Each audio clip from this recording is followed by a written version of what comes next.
Hi, everybody.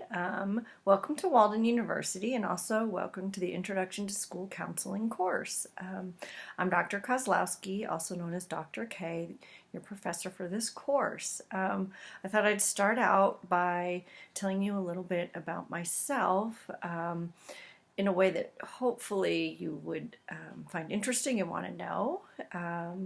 I have practiced in a clinical setting. I am a licensed professional counselor. I worked with families and children, but probably more importantly to you is I've also practiced as a school counselor. In addition to that, I was a middle school and high school science teacher for years before I was the counselor in a middle school. I worked for 7 years in a Title I inner city school in Fort Worth, Texas. It's a great place. I have my sister and her two daughters still live there with her husband, so I get back there on occasion. I started my job as a school counselor, actually sharing my office with the assistant principal and several secretaries, which was really not the best environment to work with kids and have them talk about what was going on in a truthful and meaningful way. But in a historical building, there's not a lot of offices available, so my principal told me, if you want an office, go find it and let me know what you have to say. So I convinced my principal that the stage would be a great office.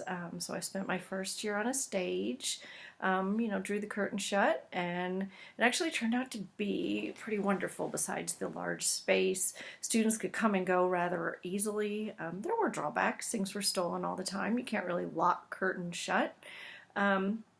But all in all, that was a terrific experience. And my second year there, I was given an office because there was so much change being affected that my principal decided it was time to put me in somewhere that had a door.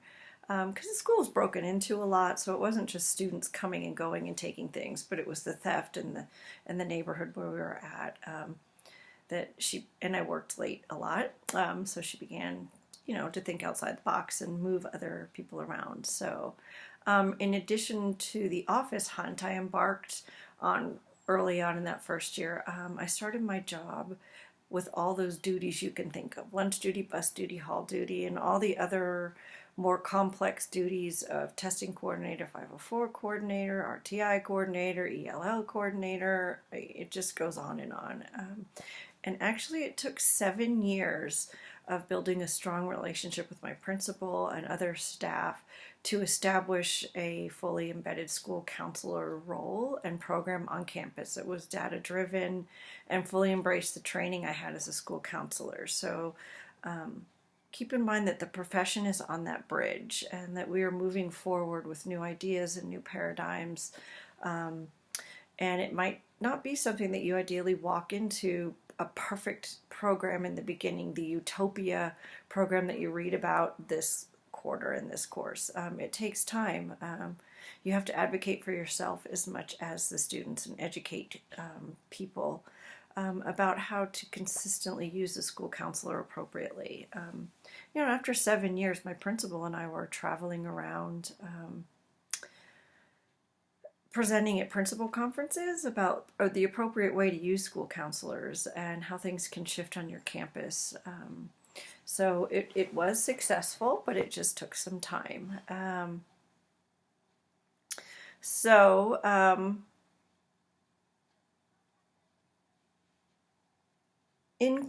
guess, you're going to get to hear more about my stories and my woes and the things I did right and wrong as this course unfolds. So I'll leave you with that because I'll continue to see you on the net, post more videos, give you my little anecdotal stories.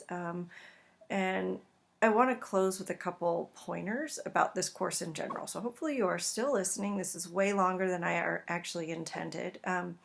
But for each week, you'll have one or two discussion posts, and I will post something on Monday and again on Tuesday that addresses the discussion topics, offer tips or possibly other information about that week's topics, maybe even information about the application assignment.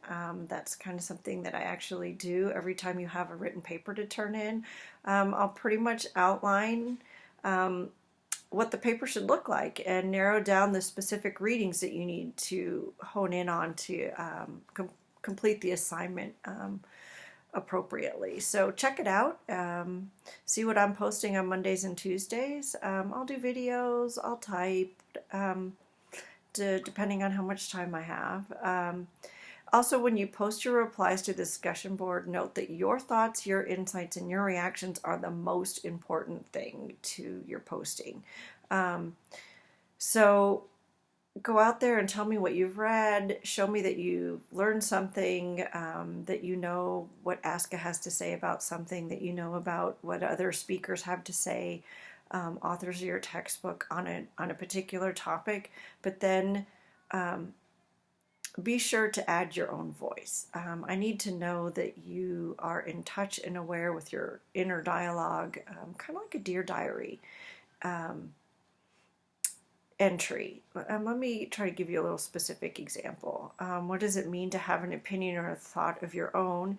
You can think of topics in the school. If the discussion board was asking about LGBTQ and transgender bathrooms, and they asked you to post information on the topic. You could go out there and talk about President Obama and what he had to say. You could share what Albie Tecca has to say on the topic, many other people, organizations, what you've read, what you've seen on Facebook, and you can report what everyone else is saying. But the critical turning point is what are you saying? What are you thinking? I want to hear what you think about when you read those posts on Facebook about a transgender female being removed by the police from the bathroom. What are your reactions? Have you seen the movie Boys Don't Cry? Did you have a personal awakening? Did you tear up? Were you shocked? I want to know your thoughts and opinions just as much as what everyone else out in the world has to say. What you think and feel matters, especially in the counseling profession. Because if you can't get in touch and share your own internal work, then how will you be able to ask questions to help a student explore that same internal process? So I need to see you've learned something, but equally important, I need to know that you can process through the material and share your reactions. So always feel free to reach out to me with any questions you have about a discussion board or assignment. I'm only an email away. A phone call, a text, you feel free to text me. My phone number is listed in the Contact the Instructor. I'm faster to reply to an email sent directly to me than one that's posted in Contact the Instructor in this course. Because email I'm always on, and my work phone I will receive your texts. And my final thought is a little pep talk that keep going. The idea is to finish this journey to becoming a school counselor, one day at a time, one course at a time. I know that going to grad school can be overwhelming. I personally remember calling my mentor in tears, 2, 3, 4 times, overwhelmed with life.